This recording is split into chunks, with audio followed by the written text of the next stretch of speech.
Hi everyone, my name is Nir Lachmi and I'm from Huawei. I'm going to speak to you today about using NFV to deploy new revenue generation value-added services, a topic which I hope all of you will find very interesting and at least different from what you've heard till now. So what is our challenge? Okay, the challenge is how to avoid becoming a dumb pipe, if you would. And that's a challenge a lot of the operators have been dealing with for quite a while. So NFV and SDN are becoming this technology that might enable us to avoid this type of a challenge. And if we're asking the market, according to Infonetics or HIS latest poll, what are the top NFV drivers, we can always see that using software to quick revenue is the first one. But then there's a big disconnect, because if we're looking on the left-hand side, on what are the top 4 use cases for NFV, then it's business VCPE, it's service chaining, it's network platform as a service, and it's VPE, which means that all of them are basically, let's take our appliances, let's take our networking function, and let's softwareize it. Let's put it in a cloud kind of a way. So at the end of the day, we want new revenue, we want software to enable us to create this new type of revenue, but on the other hand, what the industry is focusing right now is how to replace our existing hardware into software type of products. And I think this disconnect is what challenges us. So the real question here is, how can we better monetize NFV technology in order to help us? And one of the answers are value-added service.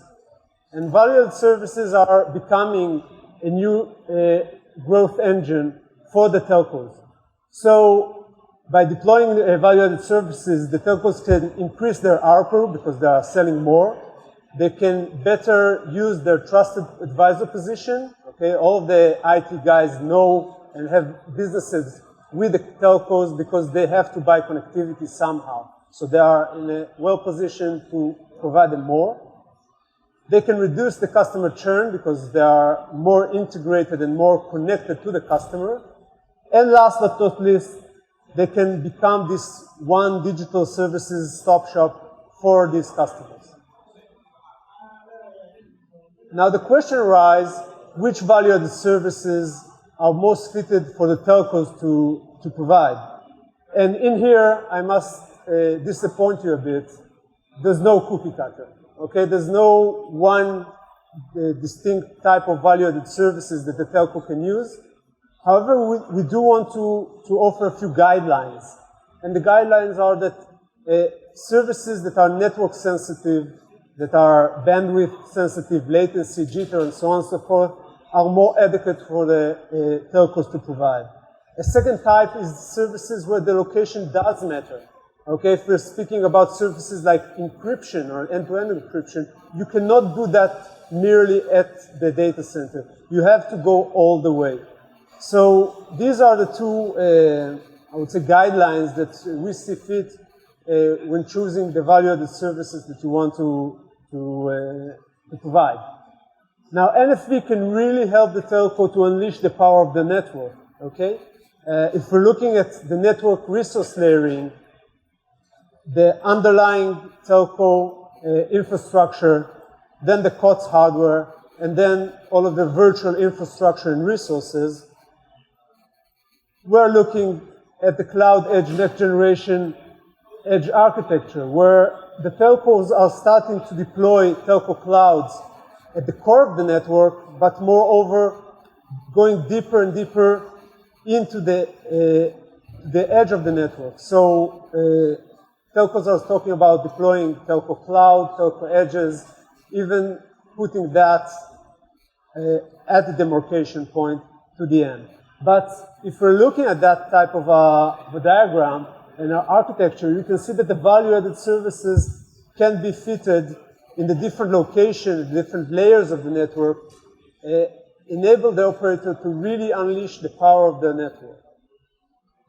Now I want to take one use case of these value-added services that I want to present you today, And I chose a very interesting use case we call DaaS, Desktop as a Service. Now, many of you know this type of a service in its old or different name, like a VDI, Virtual Desktop Infrastructure. This is an enterprise service, and it's a, I would say, very mature and well-spread technology around the world. What makes DaaS different from VDI is the fact that it's been deployed in a cloud fashion, and it's done over the WAN. So this type of a change obviously impact the requirement from such a service. Characteristics like a clientless service to support bring your own device, remote access, support and design in a cloud fashion where you can harness the power of automation and lifecycle management for your benefit. The management and the licensing are done much differently than a VDI infrastructure, an enterprise type of a service, because everything has to be very dynamically and self-service based. And of course, on the additional characteristic is that VDI infrastructure holds a lot of IT-centric, powerful tool set where you don't really need them in a DaaS environment because the scale is much slower, it's much smaller. Now, the DaaS market today is predominantly dominated by the over-the-top providers, but we believe that the service providers are also very well positioned to offer DaaS services, especially for the SME and SMB market. Now, why is that? Why should they do that? The first answer is they want to increase their revenue, deploy new type of service, which most of them haven't done so far. They can upsell their existing network, bandwidth, and infrastructure.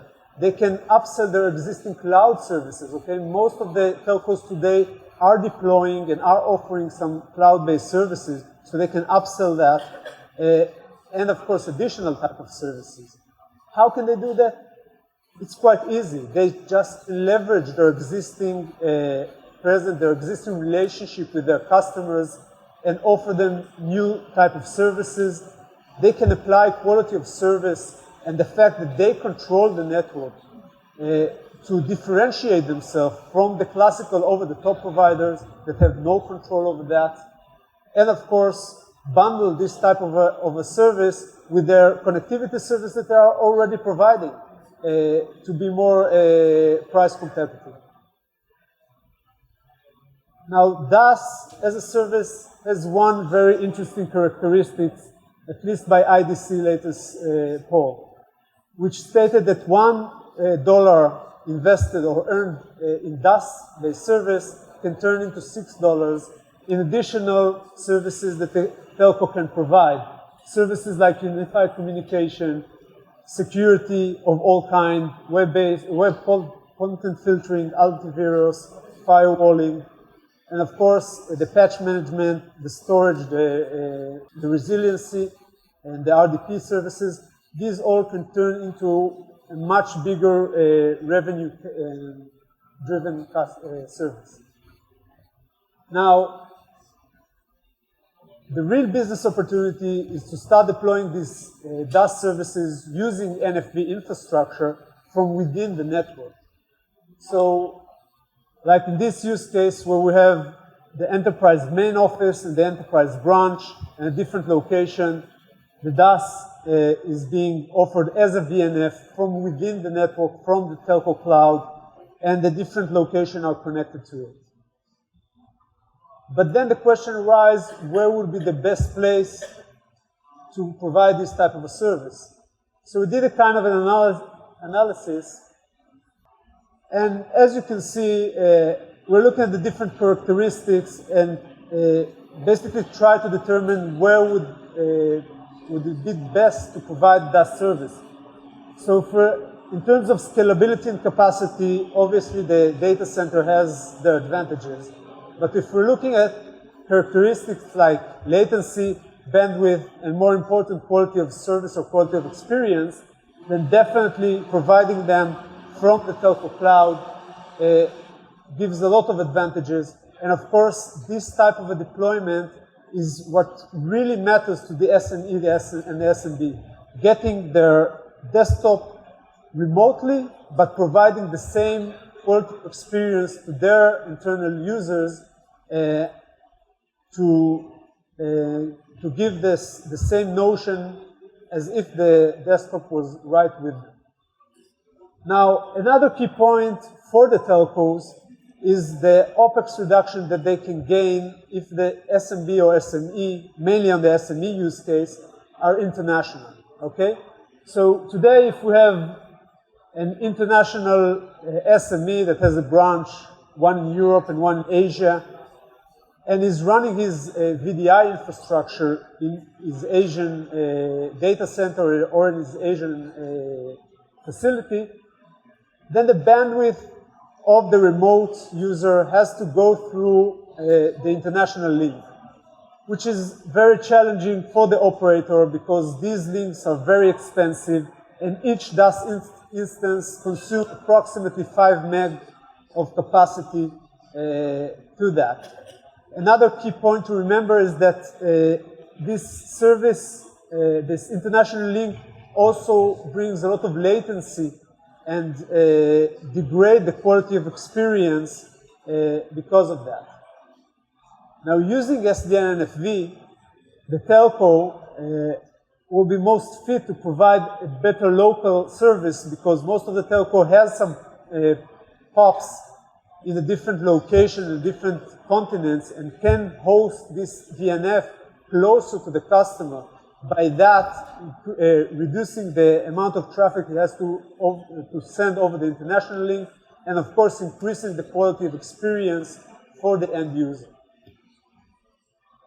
The last use case I want to highlight is that by harnessing NFV technology to this use case, we can also make use of a dynamic optimizer and deploy them per need.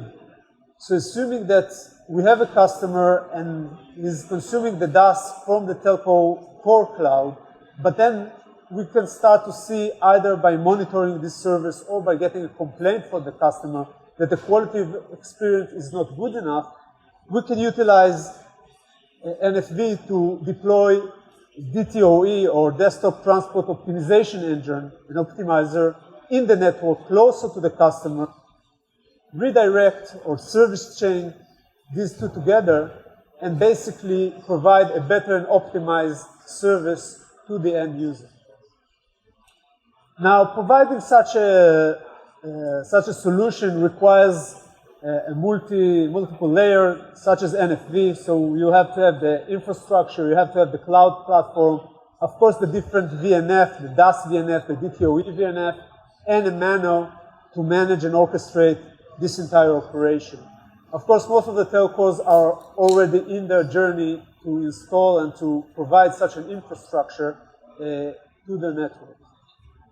So, to sum it up, value-added services will be a very important growth engine in the telcos, and I really hope and encourage a lot of the industry partners that we have here today to start offering VNFs that are not just replacing the existing equipment, but think and develop some VNF that offer new value-added services to the telcos. And of course, to my telcos colleagues, I would encourage you to ask the vendor industry for these type of VNFs. NFV technology clearly can accelerate and simplify the delivery of value-added services, and by that help the telco differentiate from the over-the-top player and compete more successfully. Cloud Edge will provide this infrastructure that will enable us, the operator, to deploy this VNF in a different location and in a much simpler and faster manner. And of course, DaaS is just one example for these value-added services that NFV technology can help deploy. With that, I want to thank you for your listening, and if you have any question, feel free to approach me afterwards or come to visit at our booth. Thank you very much.